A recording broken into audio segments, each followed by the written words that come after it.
এইবার ঈদে ঝরে গেল আরও 17টি প্রাণ।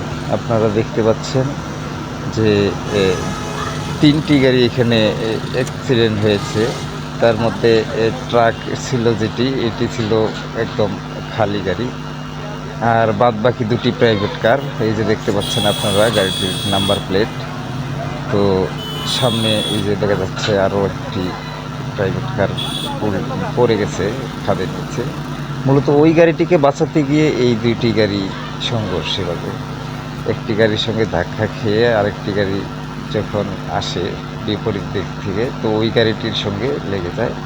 তৃতীয় গাড়িটি অবস্থা আপনারা প্রথমেই দেখতে পেয়েছেন যে ওটি খুবই খারাপ অবস্থা। ওটার যাত্রী যারা ছিল তারা সবাই মারা গেছে। আর এই গাড়ির নাম্বার প্লেট দেখতে পাচ্ছেন আপনারা। তো এই গাড়িটি খুব একটা বেশি ক্ষয়ক্ষতি হয় নাই। এই গাড়ির যাত্রী যারা তারা মেডিকেলে আহত অবস্থায় আছে। তো ঈদের মধ্যে যারা গাড়ি চালান সবাইকে আমি বলবো সবাই সাবধানে গাড়ি চালাবেন। ধন্যবাদ।